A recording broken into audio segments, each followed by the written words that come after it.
5 Point Play Podcast, Season 7. This is my favorite show every single year, AC. Yep. Predictions Podcast. I went back and I unfortunately had to listen to myself from last year's predictions. And so you would think that after predicting Tyrese Proctor to be ACC Player of the Year Sure. and leading the team in scoring, that I would Sure. maybe tone it down this year, but I am not going to do that. I'm going bold yet again. 100%. We got Coach P on here, Pops. We got Jack, the Instagram media mogul himself, Man, Duke.mdb. man, So you I don't mean, we gotta got suck me up like that. Supposedly, Livy Doon has been DMing Jack. That is just those are no. all rumors. Those are Skeens, all you are a rumors. great pitcher. I respect you a lot. That is not happening. Jack is trying to get him from Pittsburgh to the Phillies, so he's trying to keep it 100 there.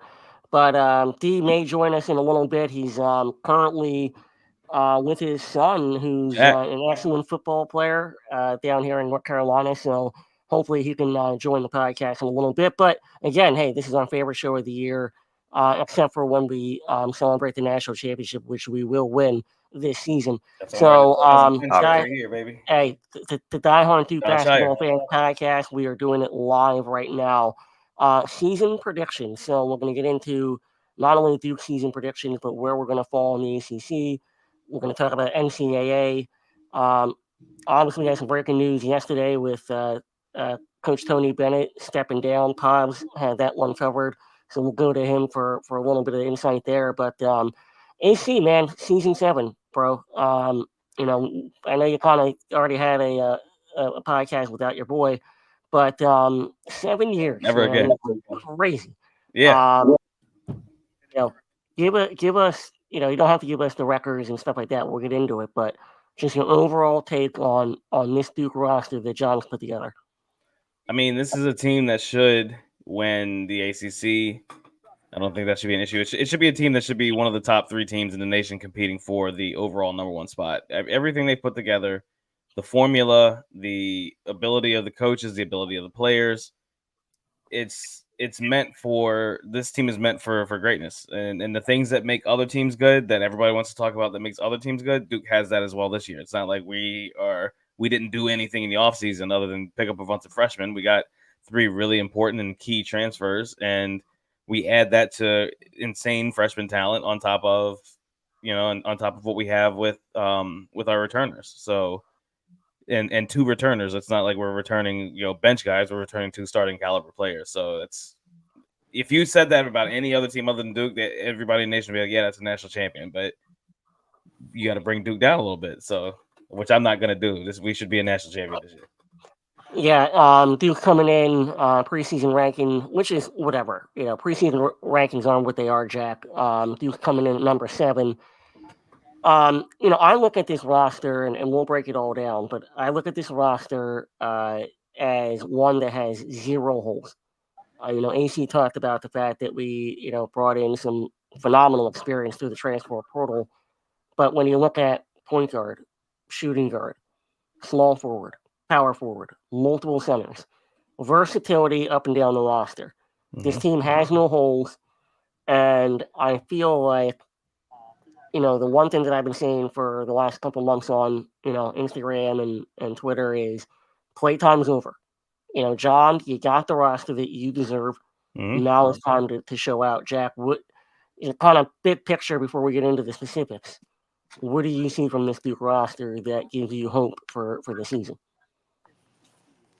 I see a team of just really, really good players. All things considered, it sounds so stupid and almost cliche, but it's the truth. This is a really talented group. This is I really don't know if Duke has had a team this well-rounded in the last 10 years, all things considered. Like, people pointed at 2019 team. That 2019 team was 3 deep. 4 deep. I will not discount Cam. But we're looking at a team where really you have 2 starting fives worth of like high major power conference Division 1 level talent. Yeah. I'm not going to discount them because like by giving them any words because anything I say will be discounting and underselling how Yeah. good this team is, in my opinion. All three of those It's guys are all conference of something. yeah, Defensive player, 6-man, all what area with Malik, defensive player, seeing with 6-man, I think Mason Gillis is 6-man, like you got a really good group of guys coming in. Not to mention Malik. I think Malik, all things considered, is the most important transfer Duke picked up because he's got the ACC experience already, mhm. and I like that pickup for Duke for that Yep. specific reason. And he's depth at the post. Like Yeah. that's Yes, something that I think if you want to look at a bugaboo for this team, it's depth in the post. I mean And he can play on the wing too. I think. he can. No, he can. That's the thing. He's interchangeable. Especially you also saw the video on Twitter today of John coaching him up shooting threes. I don't want to get Ryan Young hype about this, but Malik, he's 7 for 19 I will last year. say, I will say, AC, if you predict Malik Brown to hit a couple threes this year, I will probably agree with you. Yeah. I think he will. I think Nah, he will too. John's Probably like empowering him to freshman do it. Wendell Moore numbers. He was 4 for 19, something like Yeah. that. Wouldn't shock me. Yeah, nah, John But John was empowering him to do it. I think he and the players understand the need for it. I mean, John said it in the clip. You space us out when you do this, and so if as long as Malik doesn't clam up in a game and just not shoot, I think he's got the light to shoot if he's wide open. I agree. And let's bring in Coach P. The P stands for pause. Pablo, I will ask you. You're going tomorrow. You're going to the exhibition tomorrow against Lincoln. What are you Yeah. hoping to see from this team?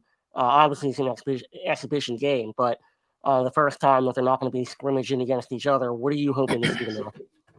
Yeah, so basically what I want to see, I just want to see like what the chemistry is going to look like. And it's going to be the first time these guys are playing against guys that are not Duke players. So, I want to see intensity. I want to see, what I'm saying? I want to see them come out and take the game seriously. And I don't want to see a slow start. I don't want this to be a team that, we do the slow start thing. It seems like every year we have that kind of team. We have the slow start thing going on. I want to see them, you know, all pause, jump on them right away. You know what I'm saying?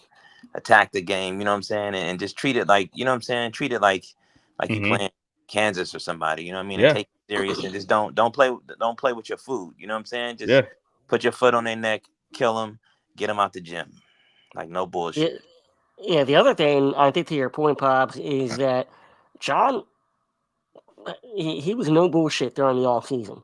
He Yeah. clearly had an intention with who he was taking from the portal, who he was, let's say what it is, letting people walk from our program. This team has competitors. This Yeah. team has dogs, and I'm with you. I hope tomorrow, they take it seriously. So, Yeah. you know, I want to see who. I also want to see like who's is he gonna run something out the first play. I want to see who's gonna try to get a shot to, or if it's gonna be one of those things that whoever's open or the best shot. You know what I'm saying? Whoever has the best shot is gonna shoot the ball, or is he gonna actually run something for somebody to get a shot? let's get into some predictions right now, Pops, and I'll keep it with you here. Who do you expect to see as the starting five tomorrow? Tyrese, Caleb, Coop, Kaman, and Khan. Now that's a change from what I thought it would originally be. I thought we would see Malik Mm-hmm. and Kaman, saying Together. in the front court, saying together. And I still think that we will see that. It depends, I'm saying it's I think all they'll going to run it depend on It's sometimes. going to be a who we matchup play. dependent lineup. Yeah, definitely for sure. So I think that's going to be the prediction for me, like as far as lineup goes, bro. Yeah, I'll keep it quick for mine because I'm 100% with Pops on this one. If you would have asked me this 2 months ago, it was Malik instead of Khan. But the hype's got to be real because there is a lot of hype, and I hope he was here for this because he's been hyping up Khan for Mm-hmm. about 7 months now. So give credit where it's due. Um, Jack, AC, do you guys have a little bit of a different starting lineup, or are we all in agreement there? All We're right. in agreement. That's it for me. So let's talk about then sixth man, seventh man. What is the rotation? Do AC? Do you see? Every year, right? It's Mm-hmm. every year. Oh, I think we can go 8. I think we can go 9. I think we can go Mm-hmm. 10. Mm-hmm. Damn, we might be able to go 11. Yep. What's the realistic expectation for a rotation for this Right. team? I mean, I think this season, I've said it before, I think this season we have 10 guys average double digits in more than 20 games. Just because I think that's pretty typical. I put a tweet out about that, how typical that is, and how rare it is to not have at least 9 players average double digit minutes and playing at least 20 games. So I think we'll see that because John's going to want to see what he has too, with some of these guys. But Mason and Malik will be the first two off the bench, I think, in all cases, whether it's at the first TV timeout or the 4-minute segment right after. They'll be in What pretty about quick. Sion?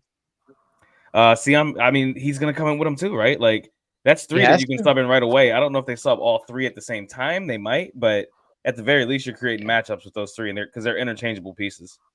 The big thing, in my opinion, is you see that's 8 guys.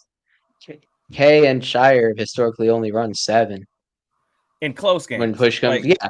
But like in, you look in at like that's 8, and then you games. still have that's 8, and then you still have Evans, you still have Harris. Mm-hmm. You still have so many guys that can. Yeah. I think Duke's gonna run 8 or 9 personally, but I think it's gonna be a different 4 off the bench depending on the matchup, depending on what Duke needs in the moment. Pops, where do you see the road? Oh, I'm sorry, Jack. I think there are going to be some games where you see Darren getting some run because team needs a shooter. I think there's going to be games where you see Isaiah because they need like that microwave scorer type guy coming off the bench. I think there are games where you see neither of them, and it's Sion, it's Malik, and it's Gillis. I think there are going to be games where Gillis doesn't play. Like I wouldn't be surprised if there were games where all 5 of those guys that I mentioned don't play. I would be kind of surprised if Gillis doesn't. If he put up a 0 minute, I'd be shocked. If you're talking about maybe there's a game that he's not a factor, I could see that happen. Minutes. Right. Like I remember Matt Hurt started a game his freshman year, and he played until the first TV timeout, and then he never showed up again. I wouldn't be surprised if there was a thing like that for Gillis, but you know what I mean. Like I would not be surprised. I could see that. I would not be surprised to see DNPs next to most guys' next to any of those guys' names except maybe Gillis. It's very matchup dependent. Yeah, I don't particularly see that, but Pobbs, from your perspective, rotation wise, I have a thought, and I don't want to. You just talking about just for the season, or are you talking about just for tomorrow? No, season rotation. Season rotation. I think we will definitely see a rotation to where we're playing like 9 to 10 guys. Like I really believe that. Okay. I really believe that. We got the depth. You know what I'm saying, and it's gonna be hard to keep some of these guys off the floor. You know what I'm saying, because if you got guys just balling, John's just not gonna not play them. You know what I mean? Right. He's gonna give them their just due. You know what I'm saying? He's gonna give them the opportunity to go out there and show and prove. And if they're doing it, they're gonna play. You know what I'm saying? And I just don't see all those guys not playing well. You know what I'm saying? Like I just don't see it. Yeah. You know what I mean? I think, it's just one of those situations to where, sometimes like you'll see a player and you don't think that the player is that good, but he's playing fucking great because he's around other great players. Yeah. I think it's gonna be a situation to like where, like these guys are going to look fantastic because of who they're playing with. You know what I'm saying? Because the other guys are so damn good and they make it so much easier and they command so much attention that, some of these other guys are going to find themselves wide open a lot. They're going to find themselves getting easier shots and just doing things like that. So I can dig it. I think we're gonna roll deep, man. Pretty much the whole year, unless we playing like a game that is just, one of those games that we need to win, and it's just you just got to play whoever's hot that game or whatever. It's gonna be a situation like that too. So I don't know, man. John, he's got a task on his hands. I'll tell you that. He definitely does. It's a good problem to have, though. It's a great problem to have.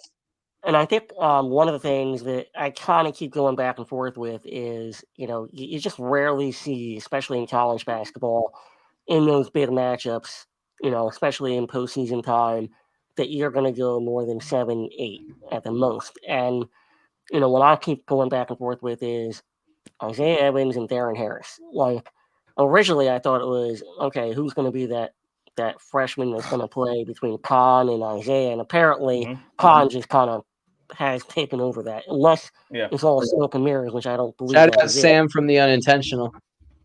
Um, So to Jack's point, he says that about Gillis. I think that it's more likely that a lot of quote unquote DNPs, 2-3 minute stint type games are going to be the Darren Harris and Isaiah Evans. If one of them happens to get hot, and then they'll play and the other one won't.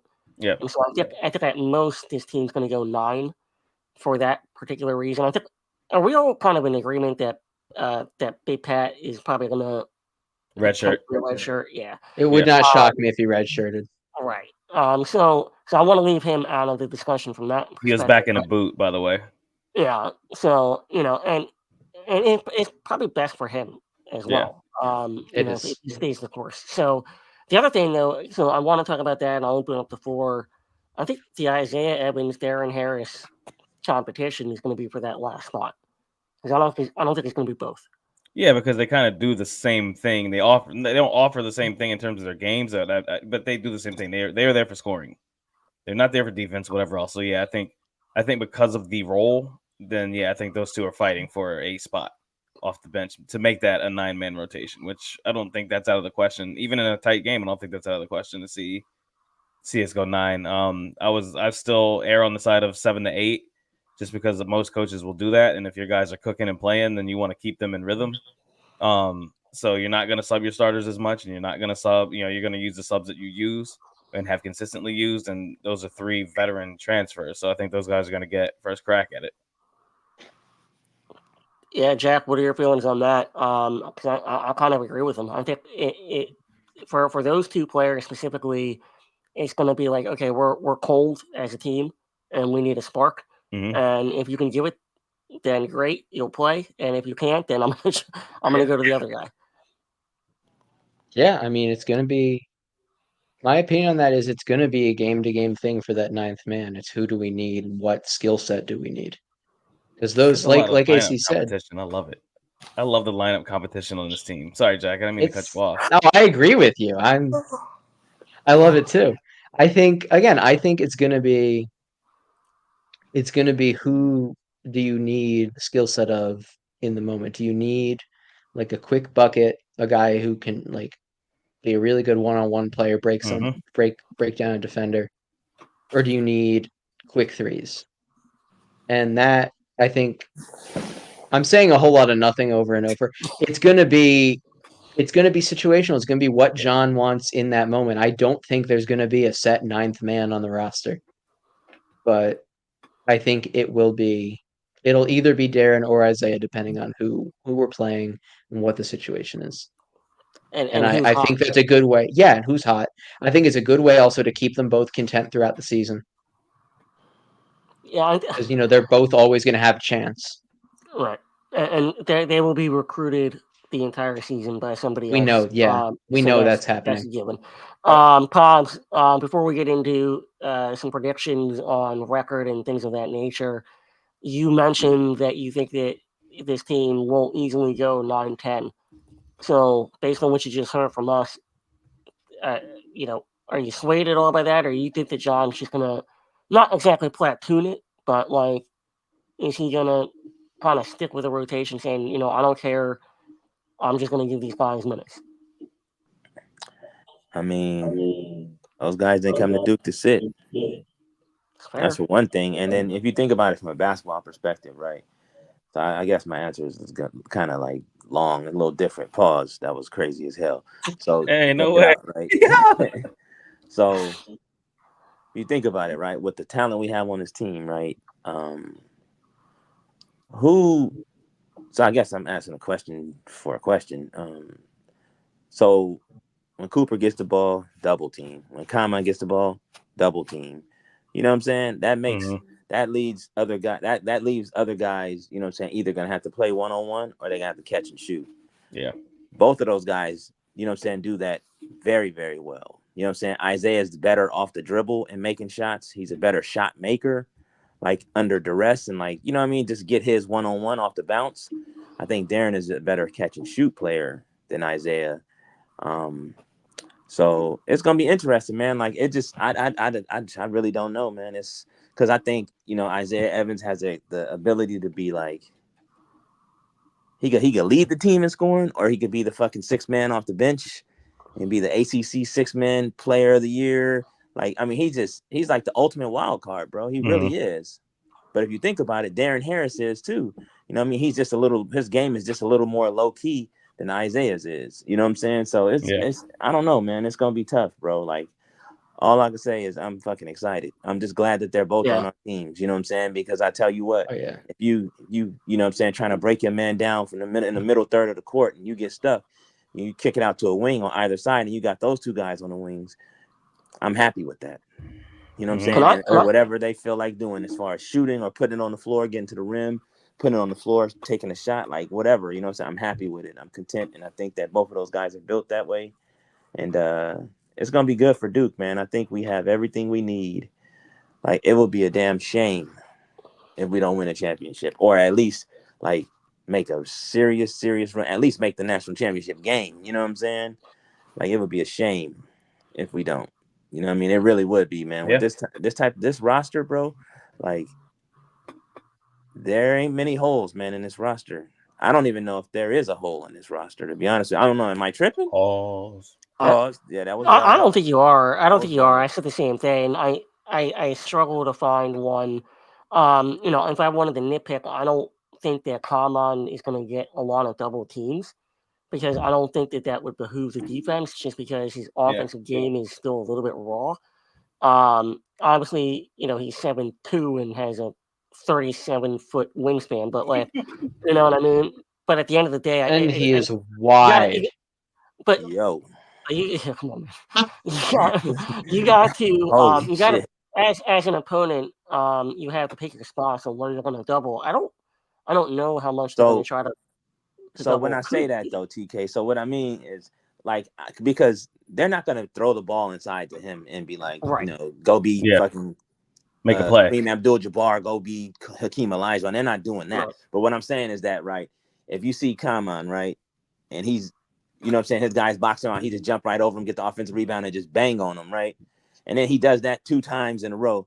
They don't have no choice but to put 2 bodies on him. Sir. You know what I mean? Because the guy can't, you know what I'm saying? The guy can't guard him. He can't keep him off the boards. I mean, like that. I don't think that's gonna be a traditional double team, but I also don't think it's gonna be a traditional thing. They're gonna have to help down on the post. Yeah, they're gonna have to pay attention to him. You know what I'm saying? And you're not gonna be able to do that with just one guy. You know what I mean? He's way too. It's Mark Williams. It's Mark Williams of freshman year. Even you could say some of the sophomore year too. The way they utilized him, they didn't throw him like he wasn't set up 1-on-1 down on the block. Everything he had was in motion. But you had to count for him at all times. Account for him. It was always in motion. It was always with movement, and it was always within the framework of the offense. And that it's going to be the same for Kaman. And he's offensively gifted, man. Like he's played pro basketball. He understands the concepts. Like it's not going to be a learning curve that I even thought we would have with him. But if you think about it, he can shoot it a lot better than I then he's expected getting him credit to. for it. Like I think that, you know what I'm saying, when you see most people talk about Kaman, they don't even really know his game. They've seen highlights. No. They haven't sat down and watched the game and be like, this is what he does. This is what he can't do. This, they haven't really scouted him. They just watch highlights.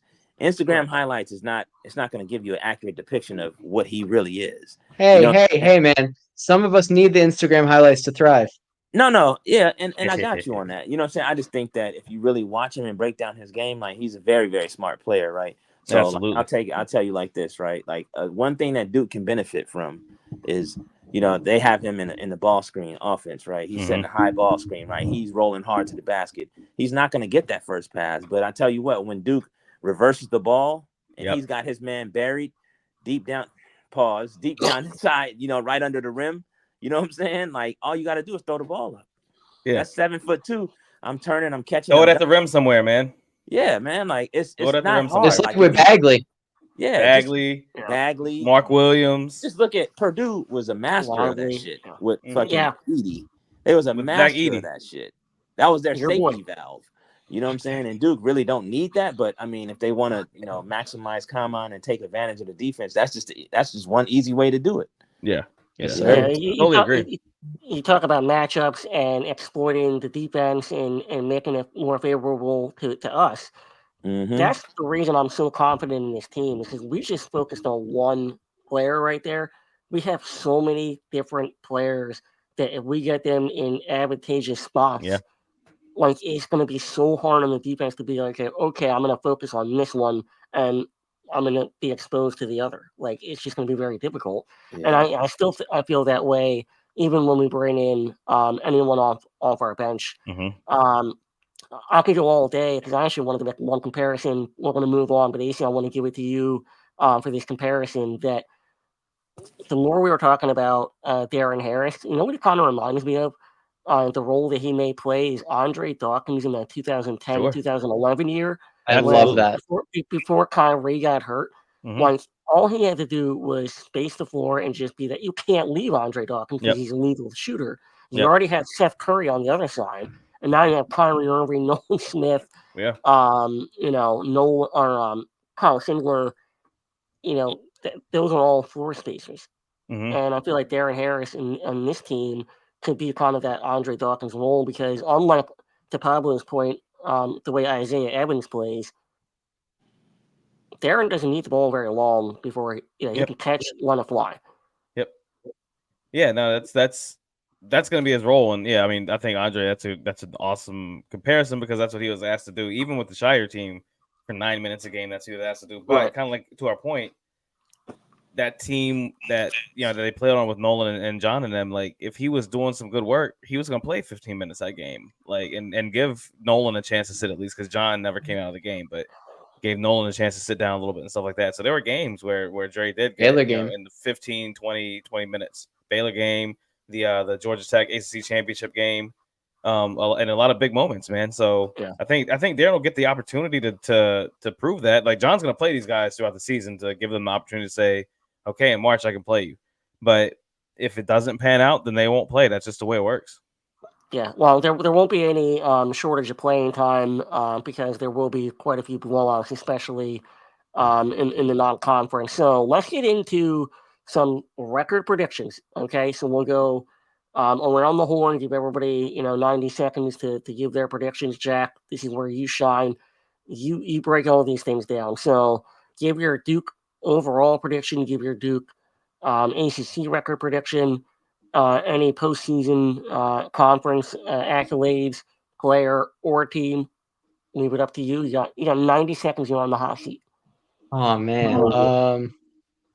All right, so let's start with Duke. I think Duke's gonna win the national championship. I'm just gonna say that right now because I always say that because I am a Duke fan. I love the team and I'm a bit of a homer. Duke, I think I'm gonna say 35-5, ACC champions, national champions, Hoop All-American, Foster All-American. Um, I think Khan and Kamon are freshman All-American.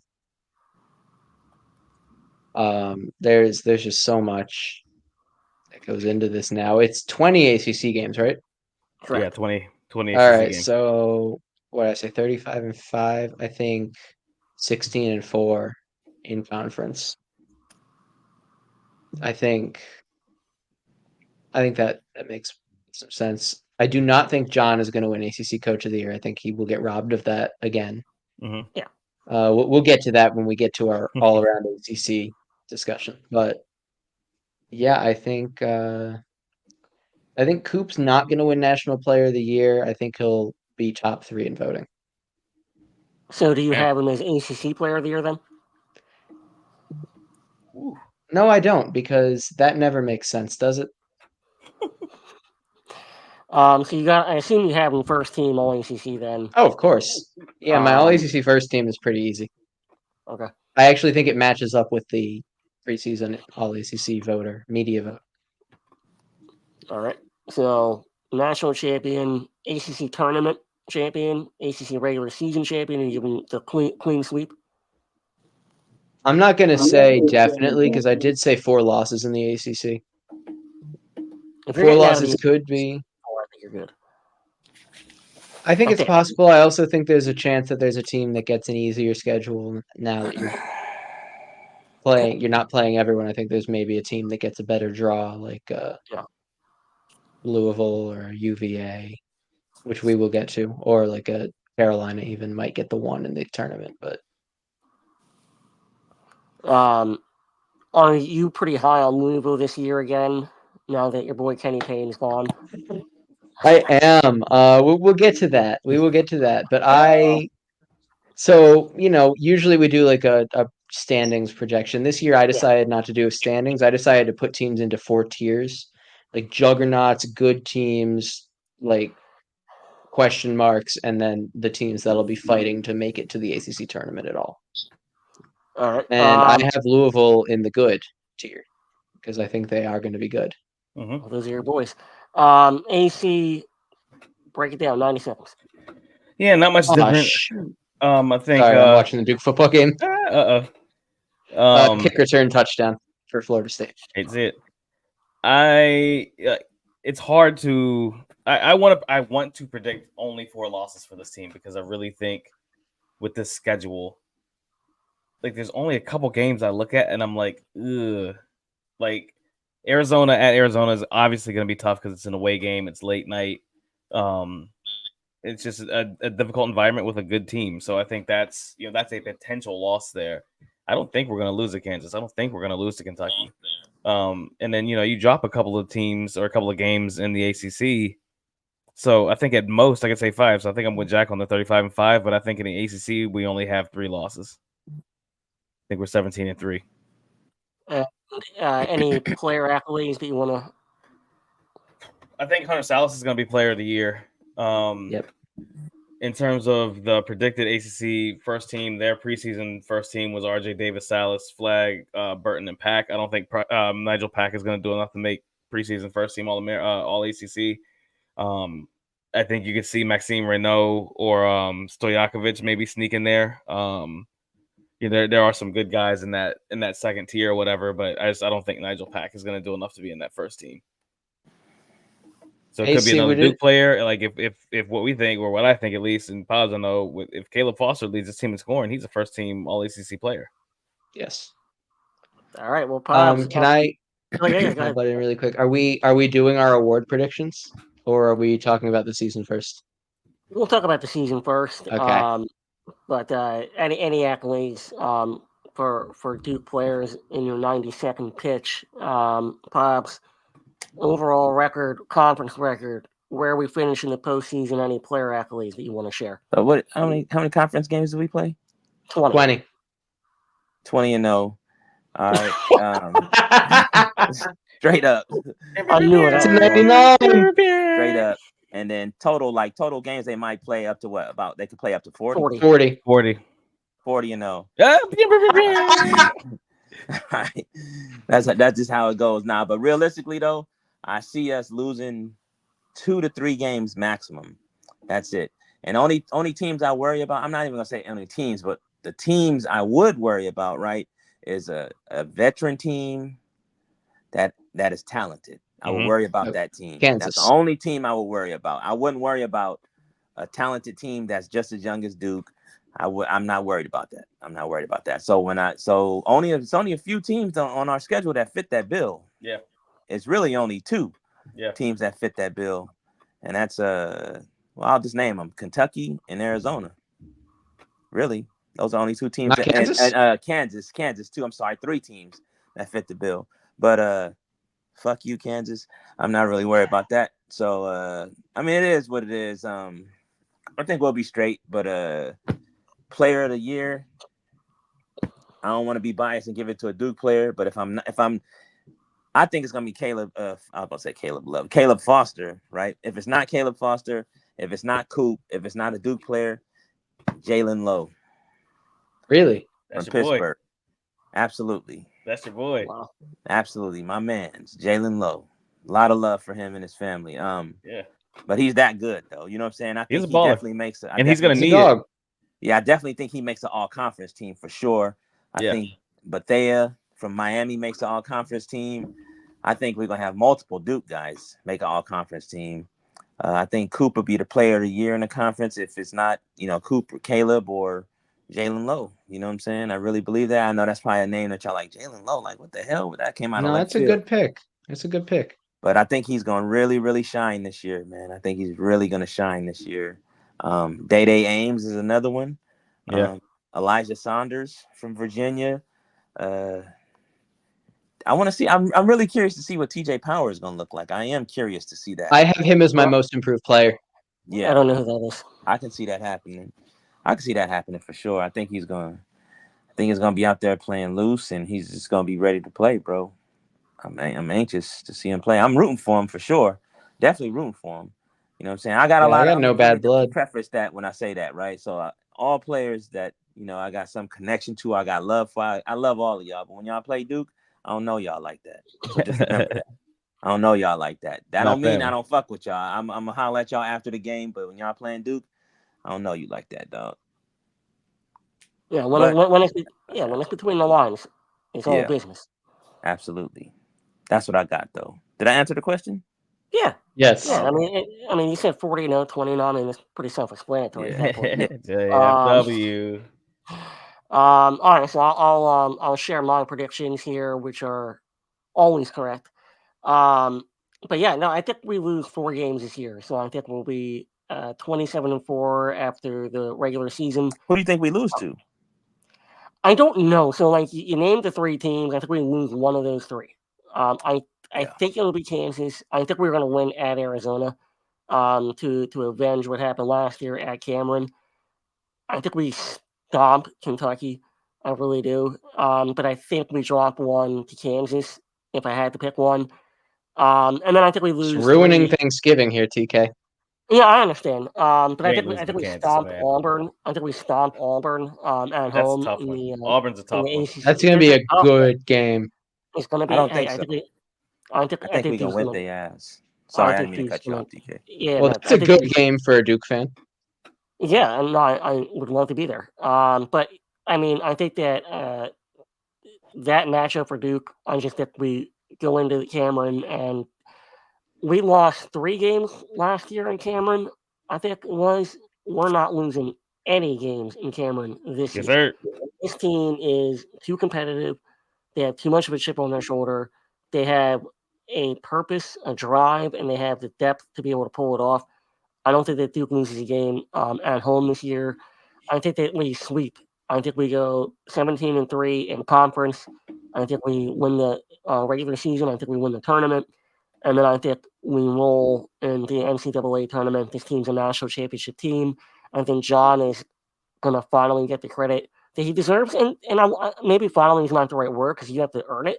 And he hasn't earned it yet to the extent that, um, you know, everybody wants to give you your praise right away. He has not earned that yet. He's done very, very well. His first 2 years, I don't think anybody could have asked for a better 2 years. He Mm-hmm. was a half away from going to the Final Four. He won the ACC tournament his first year with a completely new roster. Now he has the greatest roster we've had probably in a decade. It's better than the Zion roster. The Mm-hmm. hype was insane. It is very balanced, very well rounded. It has everything that you could ask for. A junior point guard who's coming off a very disappointing end to his season. A guy that I think we haven't talked about at all today. But Tyrese Proctor, that's my guy. I think this roster AC is perfect for him Yeah. to showcase his skill set. So, for me, I think RJ Davis is going to be the player of the year because he's North Carolina. He's going to get 50 shots a game, and Boo. is North Carolina biased with the media vote, and so I think that he does that, and I think one of the reasons I say that is because Duke has so many different weapons. Cooper Flag is a guy that we'll talk about. I think he'll average like 15 and a half points, 7.5 rebounds, a block, a steal, Mm-hmm. 2 or 3 assists. Like, it's not going to jump out because, RJ Davis is going to average 27 points a game, Yeah. 24 Yeah. points a game. You know what I mean? And they're just going to look at that and be like, oh, when they went for, 15-5. Well, we got to give it to him. Right. Um, so I think that that's what's going to happen. But Duke as a team is going to be far superior. Coop will still be a first team All American, and I'm all aboard the Caleb Foster hype train. I'm famous for predicting him to be better than Jared McCain in his freshman year. So my time is now with Caleb Foster. So Jared's not there. yeah, so I Hey, think chain! we've talked about the fact that I think that he could be the leading scorer on this team. Mhm. He has just the perfect head on his shoulders. His mindset is amazing. I don't think that gets talked about enough. His mindset going into this season, he didn't cower. He didn't leave. He watched all his brothers leave. Like he stayed. He's like, nah, I'm not about that. I want to be here. This is where I want to be. I'm Mhm. willing to run my race. And so I'm pumped for Caleb Foster this year. He could be 16 and a half, 17 points a game. I think that's going to lead Duke in scoring. I think they'll have 5 or 6 guys that are double digits in scoring. Yep. It's going to be a well-balanced roster, but those are my predictions. We're national champions in my mind. 36-4, 17-3 in conference. Let's go. All right, Jack, give us the ACC breakdown. You have the tiers. Break it All down right, for let's us. go. Let me get my script up here. All right, so should we start with awards or should we start with the teams? Your Teams. world. All right, so we'll go. We got, there are 18 in the ACC now. I divided up into 4 tiers. The tiers are not evenly balanced at all. So we'll start with our juggernaut tier. I call them the juggernauts. These are the teams that will be a 1, 2, or 3 seed in March unless something goes horrifically wrong. Duke, of course. We got Proctor and Foster coming back. Coop, Kaman, Khan. I have them as our key freshmen, but realistically, who the hell knows? Sion, Brown, and Gillis as our key transfers. I really think the big thing with Duke is just the lack of experience as a unit. It's going to be a question mark. Hopefully, it does not come back to bite them. I think by the time it actually matters, they will have experience as a unit in a competitive setting against other teams. That's the big one because they've been playing each other all summer. But that's the thing. And then you guys, I'm willing to bet you can guess who the other juggernaut team is. Duke No, Duke's one. You know who the other one is. In the Louisville. ACC? oh, Duke. Yeah. I say Who? juggernaut, just the top. It's Carolina. Gross. Yes, of course it is.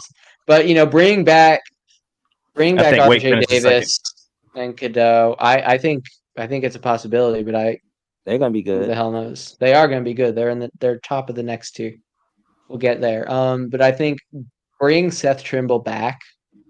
And no, I'm not talking about that exhibition game. Wendell Moore once put up 36 in an exhibition game. But bring back Seth Trimble is huge for their defense. Jackson and Powell are very good players. I'm very excited to see them just as a basketball fan. And then bring in Lumen, K Tyson. bro. K Yeah, Tyson is Tyson's a buns. dog. Nah? He's buns. No, I mean he's a good player, but he was buns in that exhibition, bro. Like, Yeah, I'm not talking about the exhibitions. Exhibitions don't mean anything in my nah, bro. opinion. He should have They're just dominated, fun. bro. From the people that was guarding him, bro. Like he was like, there's things that you see in that exhibition game that you should be concerned with for sure. He was getting like That's fair. out muscled, like out hustled, like I just agree. pushed around. I was like, this dude out here looking like a whole ass. You know what I'm saying? Like, He's not going to be Brady Manic. Like, yeah, No, no, he's not not. at all. No, he's not Manic. He's not and even Hubert Cormac needs Ryan. one. Hubert needs a Brady Manic. For You know real. what Hubert needs? This is the thing. What Hubert needs is depth at the center position because who are their centers? Jalen Washington. It's Washington. Washington. Who's the backup? The dude from Jalen Georgia Tech. Washington. Whoever they pull out the crowd, that's the backup. Exactly. They have no center depth, and Washington is Armando not a Bacot. center. I don't think Washington can play center against ACC centers. We had this conversation about Filipowski last year. Yep. This is a guy who is skinnier than Flip and who is very much a 4. He is a Yep. true power forward in the modern sense, and he Yep. is going to struggle as a center. I think losing Harrison Ingram is huge for them too. Even though Trimble is back, I think the thing that made Trimble so effective defensively was that he was able to play off of Ingram very well. Yep. That's He's gonna not be going to good. be there anymore. He is going to be good, but He'll be Wendell there's Moore question good. marks. Yeah. Yeah, and they like so hyped up, like some Carolina fans so hyped up about K Tyson. You know what's funny, right? So when you watch players, right, and you say the player is good or he's not that good or he ass or whatever. Usually, when you call a player ass, you talking about like one cheek. Like K Tyson is like the whole ass. You know what I'm saying? Like This is going on it's crazy, Instagram, bro. Pablo. Huh? You're gonna get clipped onto the 5-point play Instagram Oh, for that's that. awesome. Nah, that's what's up. You know what I'm saying? Like he like the whole ass, bro. Like cracking all. Like I'm just like, bro. Like and it's crazy because I had like not high hopes for him, but I was like, I thought that was a very good addition. You know what I'm saying? And it still might be a very good addition. So I'm not gonna write him off. But like that exhibition game, I was a little concerned. I was like, now you getting punked by some dudes, like you like literally getting punked, like the ball's like getting taken out of his hand and shit like Yeah. that. I'm Yeah. like, bro, you like the whole ass cheeks, like the both of the ass cheeks together, like after working out. Like I was like, bro, Oh God. come on, bro. He's supposed Like to be that going shit, to is he going to a Diddy party? Like, what's going on Oh here? Jesus, no! TK. yo, all pause, No, baby no. oil and all All Take right, pause. that, all take that, right. take that. Our next team, our next team, our next tier is I have them. I as it should be good. These are solid teams. I don't think they're like top of the top. They may not make any noise in March, but I think they're going to be good teams, and they are going to be a threat to make the tournament and go on an ACC traditional deep run. So we'll start here with Wake Forest. Bring back some solid players: Hunter Salas, Efton Reed, Cam Hildreth, aka Ron Weasley. Um, they don't really have that many. I think they only have 2 freshmen coming in. I haven't heard of either of them. That doesn't mean they're not quality. It just means I haven't paid much attention to recruiting. But they have brought in some good transfers. They got a guy from App State who was quite good last year, and they brought in Tyler Johnson from Louisville. And they got A Omaha good, Blue. yeah, Wake Forest do? Yeah, from Iowa State. Really? yes, Yeah. I He's didn't know gonna be he there. transferred there. He's gonna be there, Mark Mitchell, this year, man. He's a dog, bro. it's an interesting one. It's an interesting team, but They're gonna be they good, lost bro. Kevin Miller and Andrew Carr, who are 2 very important players from a team last Yeah. year. Yeah. So I think it's a question mark. That's why I didn't put them in the top with Duke and Carolina. I They think they get lost second. 2 of their most important players. I I think they're think going to Duke's be a get good second. team. I think they're going to be third. I think Carolina's second, but I think I don't think either one of those teams are gonna be good. I mean, they're gonna be good, but I think Virginia is gonna be the second best team in the league. that's the next team I have on my list. Even after losing Bennett, huh? Yep, Let's talk about that before we do anything. Before we do anything with UVA, let's talk about Tony Bennett. let's talk about it. What Yeah, do you who guys wants to think? start? Yeah, So I'll I I'll can give my start. Tony. I'll give my Pablo Tony can Bennett start. spiel. So I'll give my Tony Bennett spiel because I have a pretty solid relationship with Tony Bennett, and this is no bullshit, right? And when I say this, I want y'all to really understand what I'm saying, right? And this is not exaggerating or nothing. Tony Bennett, like no bullshit, is probably the best human being I have ever met in my life. Like literally, like genuinely a good ass dude, man. Like showed me so much love. It was amazing, bro. Like I ain't got nothing. I will never say nothing bad about Tony Bennett. You know what I'm saying? Even when people talk about the offense being slow or whatever, that has nothing to do with the man that he is. I'm only speaking to the man that he is. You know what I'm saying? Like I can vouch for him when I say that that is an excellent human being, bro. Like 100% outstanding human being and a damn good basketball coach, an Hmm? Yeah, excellent basketball coach, you Hall can't of Fame deny that. basketball coach for sure. But just on a personal level, bro, like I was like, damn, that's fucked up. When you know what I'm saying? I kind of, you know what I mean? The writing kind of was on the wall, so I kind of felt it. You know what I'm saying? Pause like it was coming anyway. You know what I'm saying? But like I don't know, man. I wouldn't say I was sad, but I was I was happy for him. You know what I'm saying? I know it was time, and I know what he wants to do. He want to kick his feet up, man. He want to chill with the family, and I get it. You know what I'm saying? I totally get it. But I can say that in my interaction with Tony Bennett, I have never, you know what I mean? Like he showed like so much love. It was crazy, bro. Like literally, He's a great person from everything I've heard about amazing him. human being, bro. Like, you know what I'm saying? You know, you got good people, you meet people, but like, you know, when you meet somebody and you know that these motherfuckers are just like top tier, you know what I'm saying? Like, Hmm. Yeah, you know what I mean? Like that dude is he's like on a planet by itself, bro. Like the dude is an amazing human being, bro. He's just as nice as John Shire was when I met John Shire. Mhm. I mean, outstanding That's human awesome. beings, bro. Outstanding human beings, man. Like I don't think I just don't ever think that there's anybody that could say anything negative about these people. And if they do, I would really question that individual that's saying something negative about them. I would really question them, bro. I really would, because I just Yeah. don't see it. I don't see it. You know what I'm saying? I'm a huge Tony Bennett fan, bro, for sure, for sure, for sure. Yeah, go And ahead, that's Jack. all I Yeah. say. I hate his style of basketball. It's effective. It is one of the most painful things I have ever had to watch as a fan of the sport. That being said, Tony Bennett is an amazing human being from everything I've heard. I've not had the pleasure of interacting with him, but he is an amazing human being from everything I've heard. He's a great coach. He is if he does not get into the Basketball Hall of Fame, I will be shocked. I That'd think be a damn he's shame, earned bro. every single accolade. He turned one of the worst losses in the history of college sports, not just basketball, college sports, and was able to turn the same team basically into a national championship the next year. I have so much respect for that. The only negative thing I will say about Tony Bennett is deciding to retire 3 weeks, less than 3 weeks before the start of the season. And even that is really not that big of a deal when he's had a contingency plan in place for a long time. Yeah, yeah. And you know what though, man? Like for real, I think when you just talk about like on the humanity side, bro, I think when you strip everything away, bro, and you break it all down, I think the true mark of Tony Bennett is if you meet anybody in that program, bro, they're all good people, bro. Like Yeah, literally everybody I met in that program, every player I've met, every coach, I mean the fucking trainer, I met his dad, everybody that I that's a met, bro. legend right there. Tony Bennett's dad was a coaching Absolute legend. legend. And it was so funny because I didn't know I was even sitting by him. You know what I mean? Because I wasn't really paying attention. I'm sitting there watching practice and stuff. And he asked me, he's like, hey, how you doing? I was like, hey, how you doing? What's your name? I'm Pablo, such and such. I was still in the army at that time, as a matter of fact.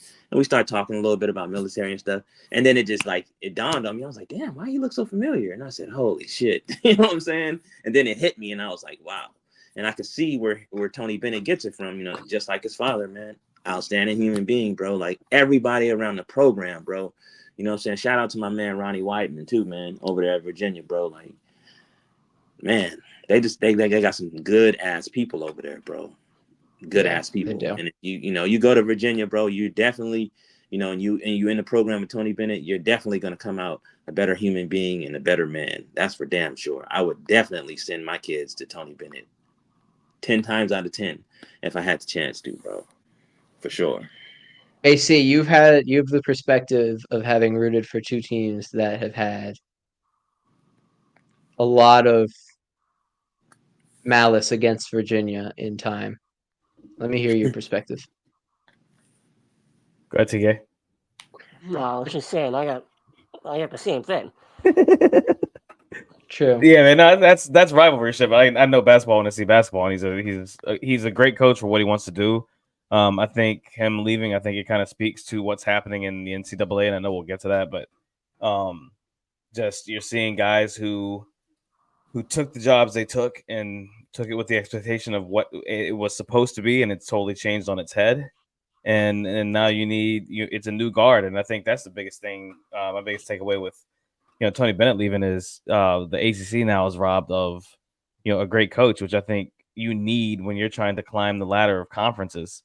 And if we really truly as fans, like we always say it every year, it's like, oh, the ACC better than everybody's saying. If we truly want that and need it and mean it, then it starts with the coaches. And there's a time in a moment in time when we had Rick Pitino, Coach K, Jim Boeheim, Roy Williams, and all at the same time. That's tier one, and you tear down from there. It's Buzz Williams and a lot of other great coaches throughout the conference. And this was the ACC has always been a conference of coaches, even going back to the 90s, the 80s, the 70s. It's been a conference of coaches, and I don't think it's been that of late. You have a lot of changing of the guard here in the ACC, so I think some teams are finding coaches that are that are finding their footing. But Tony Bennett was an established name and an established product. in the eyes and framework of the NCAA. So that's you always want to have that within your conference. So we lose that. That's a big loss for the coaches. This is the first time in 83 years. Sorry, TK. It's the first. Did I say 83 years? I meant 43 years. Since 1981, that the ACC will not have an active head coach with a national title as a head coach. The last time was. That'll end this year. Yeah, I hope you're right. That's going to The change. last time was 81-82 when Dean Smith ended the After season with a national title. after 75 years at UNC, finally did it. I'll Hey, say it was this. only like 20. I know. But I'll say this about I have nothing to add about Tony Bennett as a person. Pablo put it perfectly. I mean, I don't think there's a human being that is has two brain cells that would call Tony Bennett anything other than first class as a human being. I do want to say and kind of pick up where AC left off, where my whole thing is, as a fan of college sports, particular college basketball, if you listen to what Tony Bennett said today at his press conference, that echoes everything that I think too. Is that the college sports landscape is broken. I think that when you're losing top tier guys, that's horrible for the game. It's horrible for the sport. It's horrible for the college athletics as a whole. And I think that when you kind of start breaking it down, right? You have Coach K, Nick Saban, Roy Williams, guys like that. Yeah, they're a little bit older. Okay, so but they also left for a reason. Like they were not shy about talking about some of the reasons they left Mhm. were the state of college sports. Saban said just about the same thing that Bennett did. Yeah, and I think that is huge for guys like him and Kay and what Tony Bennett said today and the comparison that I want to really make for fans out there. And if you're on our Discord, you already heard this, so apologies for the repetition. But Jay Wright is the first name that comes to my mind. Jay Wright was at the top of his game. Um, by a coaching standard, he's a young guy. He walks away because he didn't feel like dealing with it anymore. Because it's just so much. It's a 24/7, 365 job. You don't have a family life. You don't have an opportunity to take a vacation because if you take a vacation, another coach is poaching your players. Because you're not only recruiting these days, you're re-recruiting your own players, and not like on a year-to-year basis. You're doing it on a day-to-day basis. It is such a thankless job that there's so much money involved. People outside that don't have your best interest at heart are in your ear constantly telling you to leave to go get your bag somewhere else. It happened last year to us. It's happened to Tony Bennett. It's happened to every single program. One of the things that Jack brought up, and I think Pablo as well, is, when we were talking about our season predictions, is that, you're worried about going up against a team that has more um, cohesion and experience than Duke. Well, every single team at this point is going through roster makeovers. So, some may not be as much as others. Like last year, for instance, we got lucky. We didn't have any roster turnover. But, we also didn't add the pieces that we needed. So my point is like there's so much more variables in college sports these days. And that's not just college basketball, it's college football, if you're a fan of that. It's college baseball. Jack, I know you're a fan of that. Like it is everywhere. It's And everywhere. It's so bad. it's just not where as people like us, like we're diehard fans, we're always going to be fans. But I'm worried about the bigger picture and where this thing's headed. Because unless they figure this thing out, they have got to get rid of the NCAA. They just have to.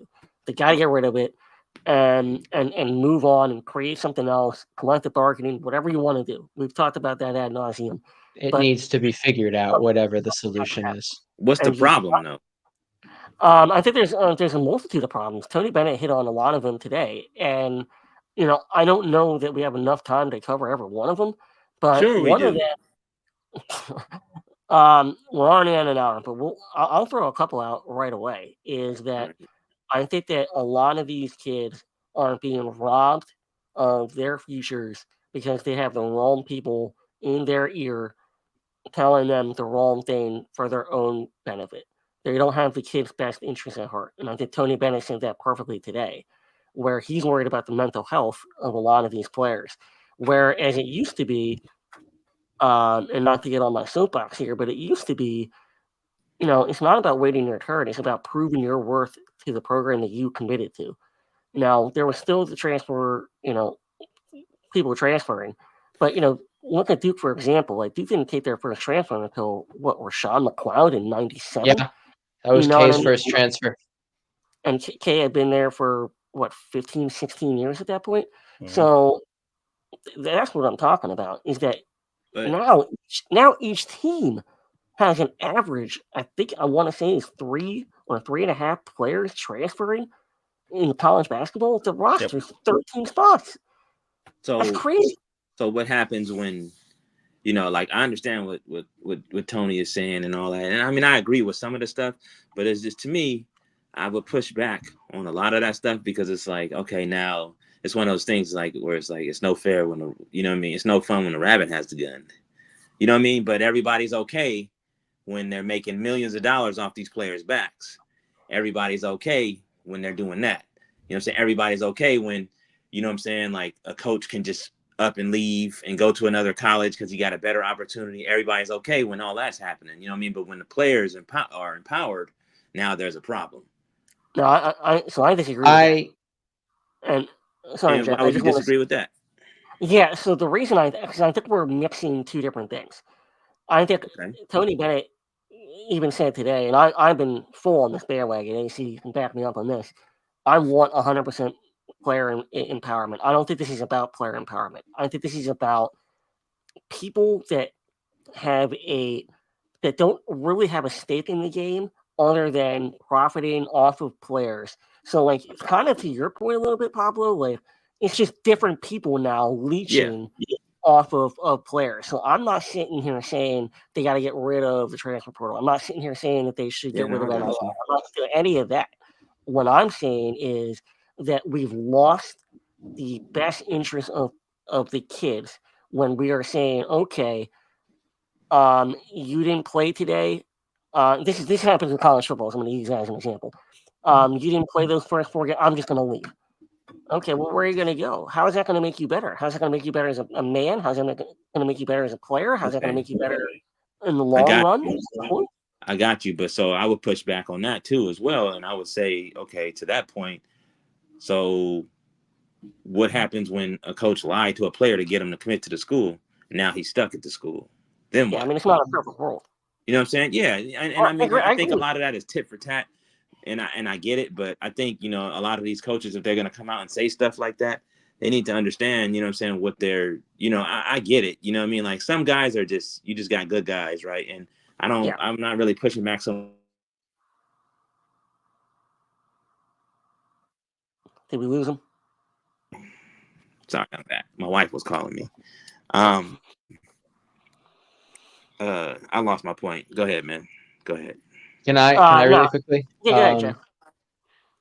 I am a high school baseball coach. I have a kid that I coach who is committed and has been for 2 years to an ACC school. It is not Duke. I'm just going to say that out in the open.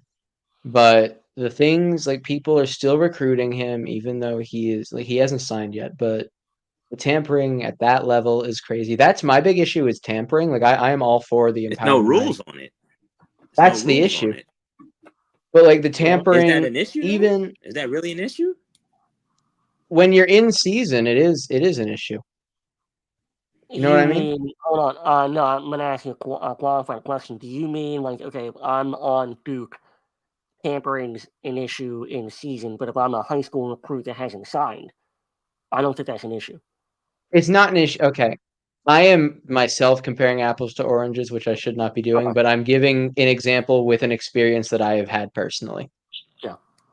Tampering in season is not okay when you are a college athlete, and that's a thing that happens all the time. Everyone acknowledges it happens, and no one ever gets sanctioned for it. It's And not I just hate college that. I athletes. think no, it's not. I It mean, you have happens in the tampering, pros too, and they have rules in the pros, and I think that's the and litmus they in which just you set There's your just so rules many by. loopholes. There's just so Yeah, many there's a bunch loopholes. of Yeah. loopholes. There's a bunch of loopholes. that's the issue, and I think they need to be closed or at least somewhat addressed. And yeah, again, like I wouldn't be surprised if the kid I coach after he signs in the not too distant future is still being contacted by other schools. Yeah, I mean that happens Like all the time. it's That's been happening. That's it been happens happening. way too much. John Shire That's talked been- about at the end of the season as well. He talked about in his press conference about how he knows, guys are being talked to in season and all across the country, not just at Duke and everything. So he mentioned it too. Not to end this conversation. I feel like this would be a perfect topic for a podcast, but do we want to get back to talking about the ACC? Yeah, no, I think we gotta roll here. Yeah.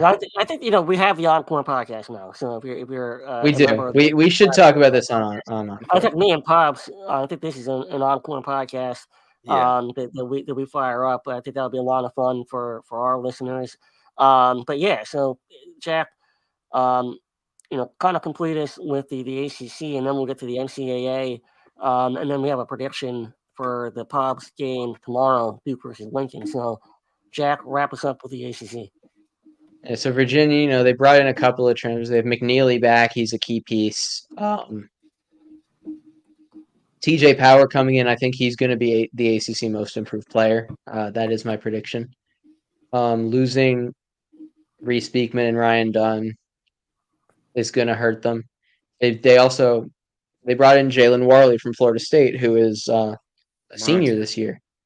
He's a solid player. I don't think he's a great player. I don't know how much he moves the needle. A thing that I have written here is Worley took 7 3-pointers last year after taking 61 in his first 2 years. And he He can't shoot. made more. The thing is, he was 9 for 30 as a freshman and 10 for 31 as a sophomore, which is Yeah. both of those are above 30%. And then he suddenly is 1 for 7 as a junior. I think it's interesting. I think he might see more opportunities to take an outside shot. I think that Ron Sanchez is going to win Coach of the Year in the ACC because people are going to say, look, he inherited this team 3 weeks before the season started, and they finished with a winning record, maybe even top 5 in the conference. I mean, Pastner won Coach of the Year with a losing record, so Yeah, so anything's possible. Coach of the year, Coach of the Year is the biggest farce in it's sports. a joke. It's a joke. How many And times Kay's did only won it. Kay win that? Like I believe he only won it once in my lifetime. 5 wanna times say total. He won it 5 times hadn't- total, and the last time he won it was 2000. 2000. Yeah. And So the Oh, last That's time the he won the punishment National Coach of the Year was 99. That's just the punishment of having talent. Yeah, that's all. That's it's it. the punishment of being Duke. That's it. Yeah. It's a punishment of preseason expectations versus reality of coaching. Yeah. Yep. Yeah. So, but either way, I digress. Go ahead, Jeff. Yeah. So next team I have in the should be good category is Louisville. They Oh, bring in an entirely new roster. They have 1 freshman, 1 sophomore, and 1 junior. The entire rest of the team is seniors. They brought in the big guys I have written down here are Chucky Hepburn from Wisconsin, Terrence Edwards from JMU. Shout out to TK. Abubakar Traore from Long Beach State. I think the big question with them is literally just like this is a group of seniors who have never played together. What can Pat Kelsey do with them? Yeah. He's a good coach, man. He's a great coach. I think it's going to be interesting. They're gonna be a tough team. They're absolutely gonna be a tough team. Yeah, I agree. we got. I think Kelsey also could win Coach of the Year. It depends. Yeah, especially coming from where Louisville was. But I yeah, can see that being but the as well. I think it's gonna be. I think it's gonna be Sanchez. Now, Yeah, I mean, next the team only, I have. the only way John wins it is if we just run through the conference. Like If we just Duke run does through not the lose a conference, game, no choice. We'd have to go 18-2 or better. Yeah, we No, would. We'd I have to think go we have to 18. go We'd have to go 19 and 1. 2 and have a winning average of multiple doubles, like 20 digits, like 20 points a game. Yeah. Like it would have to be something like the 99 team. It would have to be like the 99 team for him to John have the shot at Coach of the Year. It's Pat Kelsey or I think Steve Forbes will be up there for it. They'll always have Hubert up there for it. And then like Jack said, if Virginia does do something, then Sanchez absolutely has to have his name put there. Yes. Now, next team I have here is Pitt. I think they should be a winning team. They should be in the top half of the conference. Bring back Lowe, Ish Leggett, and the Diaz Graham twins, or as I call them, Chit and Chat Holmgren. They brought in Cam Corrin from Florida State, but they've lost Blake Hinson and Bub Carrington. I think that the question is, what can Capel do with them? Can they get back to where they were 2 years ago in the tournament, making noise in March, or are they gonna regress to worse than last year? I think it's an interesting question. It's gonna be interesting to look at. Roll off your last group, Jack. The very last group, all the way Man, through. we got so much more to get through. We're like halfway through the conference. There's so many teams now. Miami, Matt Cleveland, and Nigel Packer back. Mark Allery's son is a freshman there. Shout out Mark Allery. He follows me on Instagram.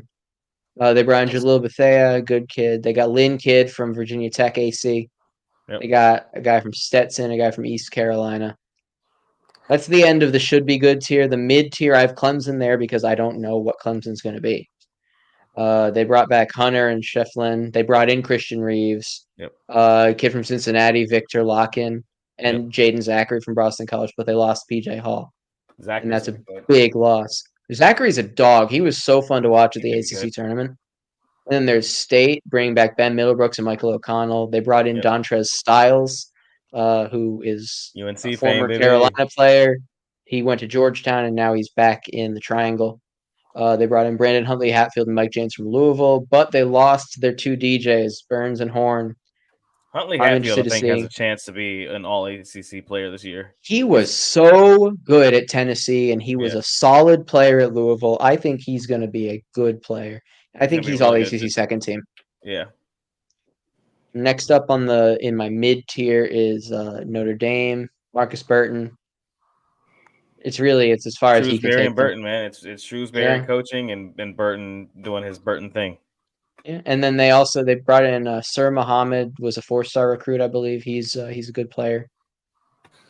Georgia Tech, bringing back Ndogo, bring in McCollum from Oklahoma, and not that this is going to be an impact piece, but they did bring in Dikembe Mutombo's kid Ryan from Georgetown. R.I.P. Dikembe.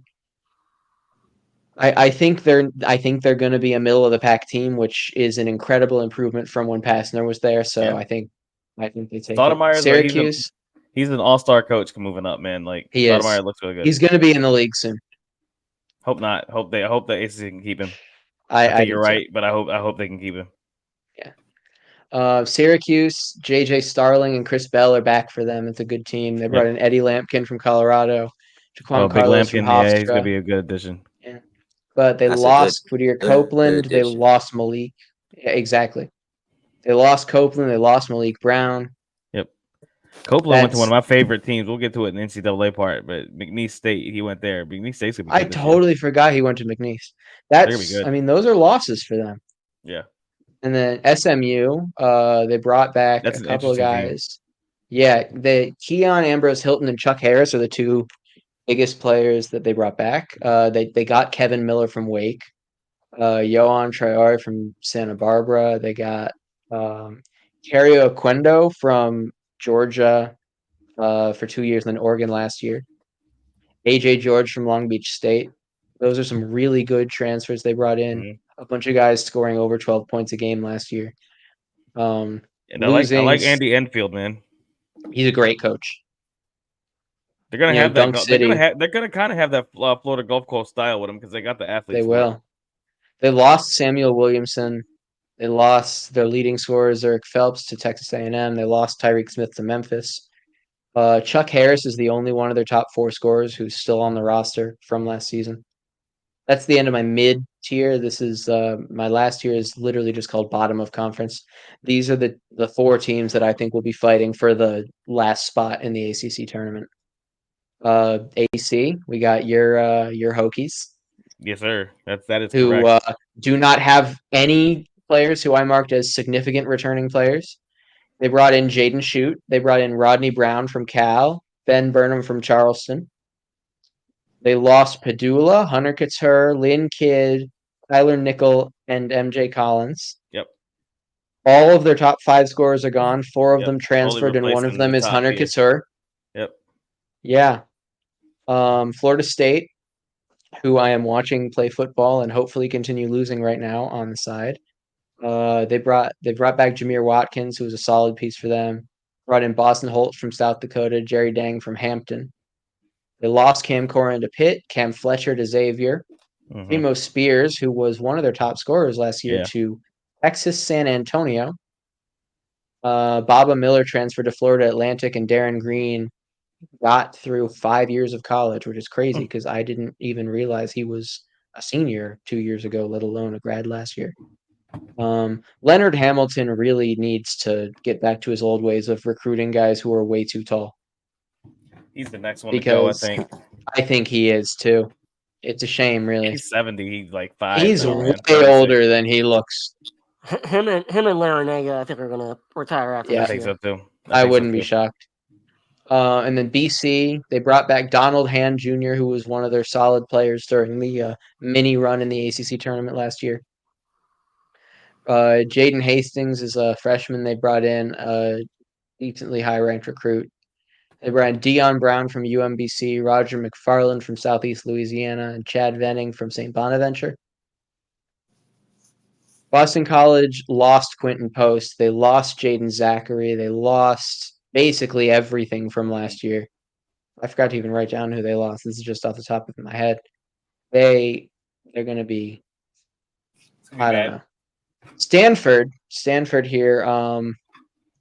Their most important player coming back is Maxime Renault. I think he's all ACC first team. He's good. Yeah, they brought in a couple of guys, a couple of transfers. Darren Saron from UC Irvine, Jalen Blakes from Duke, the guy from Friend of the Harvard, pod. Apara. Yeah, shout out Jay Blakes, friend of the pod, Duke grad. They also lost Peja Stojakovic's kid, Andre Stojakovic. Spencer Jones went pro. Brandon Angel went to Oregon. Cannon Carlisle went to Indiana. Michael Jones aged out. They do not have anyone on that team anymore, really, except for right now. It's going to be interesting to see what happens. Yeah. But I don't think they're going to be good. Cal, no, they don't have any key players listed as returning. They have Stefan Marbury II as a freshman. Mm-hmm. They brought in a few transfers. They brought in Stojakovic from Stanford. They brought in Christian Tucker from Texas San Antonio. Ryan Petritis from Air Force. BJ Omot from North Dakota. DJ Campbell from Western Carolina. And also Lee Dort from Vanderbilt, who Lee Dort has not put up, I think he's scored like 10 points in his career, but he was a highly ranked recruit at one point. Mm-hmm. So that's going to be interesting to see. He is, I believe, a senior. And they lost so many guys. Jalen Tyson, Fardaz, Imak. I'm totally botching that. AC's friend Jalen Tone was there last year. Yep. Devin Askew transferred to Long Beach State. Grant Newell went to North Texas. Rodney Brown went to Virginia Tech. Yep. It's really Cal is bleak. I'm not going to try to front. I'm going to just really quickly go through my ACC awards, and then we can turn this into a roundtable if that's okay with everyone. I think Hunter Salas is the player of the year. I think Coop is rookie of the year. I think either Tyrese Proctor or someone from UVA, because I just feel like that's what they always do, will win defensive player of the year.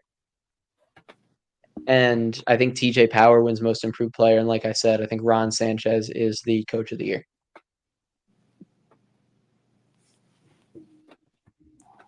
It's fire. AC, do you got anything to add there, player The wise? only thing I'll say is that just the teams that I think will finish higher than expected. I think we'll get a fair amount of teams in the tournament this year. Like I think Duke, Carolina, Wake, Clemson. I think those four are. I think they're pretty much. I think they're tournament teams. I think they're. Like it's given as a given can be tournament teams. I think right on the outside of that, you'll have Louisville. You'll have Georgia Tech. I think Georgia Tech is going to play their way up there.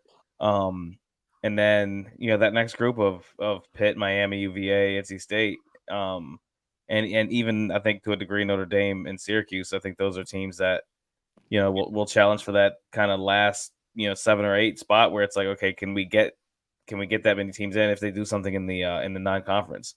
I think SMU is interesting with infield. I think they'll bring a very different style than we've ever been accustomed to in the ACC. So I think that's an interesting basketball addition there. More interesting than it sounds anyway. I think they're going to play a high flying, kind of high pace type of game that's going to be very difficult for a lot of ACC teams to handle because of the way they're built. Yeah, I'm intrigued by Clemson because I think they're a giant question mark. Like I said, I put them in the mid tier. of my list ranking because I really like they lost PJ Hall, and PJ Hall was 95% of their offense, along with Joe Girard, who was with a 1 year like rental. They lost so much, and I don't really know how well they replaced it. It's just they're a question mark to me. It's Sure. I'm just going to give one team that I think will perform much better. I think Pitt. I think they're very obviously well coached, but I think that they're going to be a team that makes some noise. It's usually like the one prediction I make correct every year is like that one ACC team that kind of surprises teams. And I think Pitt is that team this year. I think they're going to be firmly in the tournament. So that would be my one shot there. But let's move to the NCAA. Um, Pablo, there are 6 teams ranked ahead of Duke, Kansas. We play them. Alabama, UConn, Houston, Iowa State, Gonzaga. I wouldn't trade a roster of any of those teams with the one that we have. Just is it Duke fatigue? Is it because Shire, is the coach and not K? What's the reason that Duke is at 7, where we're all predicting national championship here? I think And it's not because we're homers. I mean, no, that's I think it's a combination of things, but like first and foremost, I think what I mean. You got to think about who's picking the team, who's picking who's doing these rankings. Is it the coaches poll? Reporters, the Who? VA That's the people, reporters, the media. the Well, Associated Press. I think everybody who I think their employers need to drug test every last one of them. They need to make sure they do a hair follicle test too, not just a standard urinalysis, but they really need to be drug tested because I just don't see what these guys see. To be honest with you, like, and I'm not, I mean, obviously we all Duke fans. I mean, that goes without saying, but just keeping it real, you know what I'm saying? If you see the roster that Duke has, and they just like totally just acting like it's just nothing, you know what I'm saying? Like Gonzaga is ranked before Duke. Yeah. It's Gonzaga getting more first place votes than Duke is a it's travesty. like, what are we doing here? You know what I'm saying? But that goes to show though, the Duke hate is real. That's why, like, I honestly I love to see shit like that, like, because not only, you know what I'm saying, does it make them look stupid, but it's gonna make them look even more foolish when, Duke is crowned king at the end of the season. And that's why Duke, to me, is just handle your business. You know what I'm saying? Like, you don't need these guys stupid ass votes to motivate you. You know what I'm saying? Find something within yourself, within that locker room, whatever your coach is telling you guys, and then you guys bond together as a team and then go prove it. You know what I'm saying? Like, my thing is you always got to show and prove. You know what I'm saying? But if you just going by roster and just by everything, like all that shit, man, like how do you put these teams in front of Duke? I don't know. I don't know, but I see like a team like Illinois that they're not even ranked, and Illinois they're better than Rutgers. I can tell you that. You know what I'm saying? Are they not ranked? I could have sworn they that's were. a damn No, fact. they're 26th. Illinois is the first they're team just outside. They're first team out with 92 votes. That's crazy as fuck to me. That's crazy to me. It is crazy. That's crazy to me because I think Rutgers was 25th, right? Yes. Yeah. And that's just based off of 2 guys that they're bringing in, but I can guarantee you that Illinois will blast that team by 20. You know what I mean? And it's just like I don't understand it, man. I don't that's why I don't really get into the rankings game too much, but they do it for a reason because they know it's going to spark all kind of emotion. It's going to they're going to get all kind of engagement.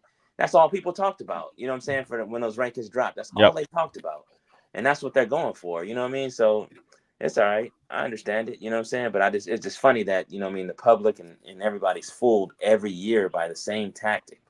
You know what I'm saying? It's like a fucking political tactic, basically. You know what I mean? It's the same shit over and over again, and these guys get fooled by it, and everybody buy into it, and they just give them millions of clicks, millions of views, and it's just ridiculous to me. But I still stand on that, though. They definitely need to be drug tested for sure.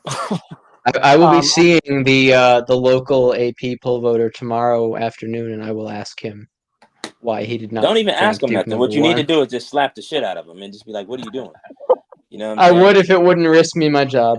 Yeah, true. After what that Ravens fan did, I would not be caught. Oh, good lord! I don't even want to talk about that, man. That was awful. Yeah, but anyway, so I will say though that one thing that I think is huge here is that Duke being number 7. Obviously, this is all fodder and whatever, right? But when you have a team like we talked about earlier that are a bunch of dogs that are this competitive that will find any reason to have a chip on their shoulder, thank you. All I can say to the voters is thank you. Yeah. You want to put all these teams ahead of us? Thank you very much. I appreciate it. The team appreciates it. The fan base appreciates it. Let's go. And John Shire appreciates it. So let's get into one thing real quick. Who's the final four? Obviously, we all have Duke in there. I'm gonna have Alabama.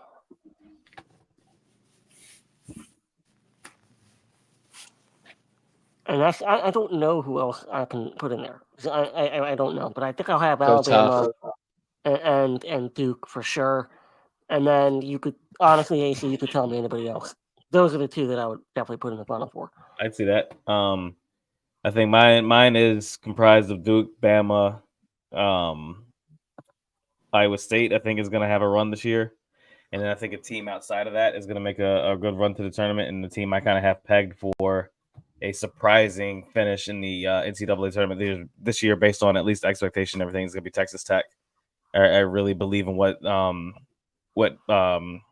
McCaskill's doing down there, and I mean he was the architect at North Texas when they had a lot of those teams that were finishing really high in their conference and tournament. And I think he's a really damn good coach, and I really like Texas Tech, man. I do. I think they're gonna be there too, and I think it's gonna be Duke Bama in the Duke Bama title game, Duke championship. Bama's got a good team. They got a good roster. I like the Duke, Bama, and Iowa State. I actually was going to say those exact three. And then on the same note as AC, I think it's going to be like some random team seeded 5 or lower is going to be that fourth team. That's going to happen because it always does. Like last year with State, it was FAU. It was like all of these teams that like come out of nowhere in the middle of the season and just make a run. I really, it's so hard to predict, especially without a bracket, but we'll see. Who's in your final four? If you could predict it right now. So my final four, I got Duke, and Duke. That's it. Fuck everybody else. Love it. That'll wrap it up for us. Wait. Before we wrap up, I want a National Player of the Year pick from everyone. Ooh. Damn. Mark Sears is going to get it from me, I think. Hey, I yo, think Bama's going to be the media darling the entire time. They're going to give it to Mark Sears. Especially if Bama does what they're supposed to do, it's going to have to be him. Yeah, I can see that. Yeah, I'll go with you, AC. I'll go with that. Whew. We got Cooper Flag coming. I know that much. I'll say Hunter Dickinson. I was going to say Hunter Dickinson. No shit. All right, so we got an exhibition tomorrow. My man Pop's going to be there. We're going to leave his prediction for last because I have a feeling I understand what he's going to say. AC, you are very familiar with the Lincoln Lions. It's your squad. Give me a prediction. We're not going to break this thing down. We've been on here long enough. Just shoot shot in the dark here. What's your score prediction? Our team needs to come out and do what they're supposed to do against a team that's inferior, and that is dominate. That is take advantage of everything and every advantage that you have on the floor. Utilize all of it, and I think it's a really good sign when your team is scoring 100 points in these types of games, which we haven't done very recently, the past couple seasons or anything. So I think we get back to that with this team. I think it's like 115 or 117 to like 53. We're gonna smack the hell out of them, man. Yeah, I got 108 to 47. So that's my prediction. What do you got, Jack? 121 to 36. If this team is that competitive, they'll do it. That's fair. All right, Pop, what do you think's going to happen tomorrow? It's going to be a crazy blowout. It's crazy because I got like actual. I ain't gonna say what I normally say, but like actual score, I think it's going to be about 107 to 45 or something. You have an actual score too? Oh wow, he's gave you the actual. I don't think we've ever gotten an actual score from Pablo. Yeah. That's crazy. I'm gonna give y'all the actual score today. You know what I'm saying? But from here forward, You're gonna get the standard, you know what I'm saying? I don't even give a fuck, man. Just win. You know what I'm saying? Like just show some competitive shit. Like honestly, I just want them to just whip their ass, like to the point that they don't ever want to come to Cameron again, that they just want to leave North Carolina and they say we're never gonna visit again. You know what I'm saying? Like this ass whipping was that crazy.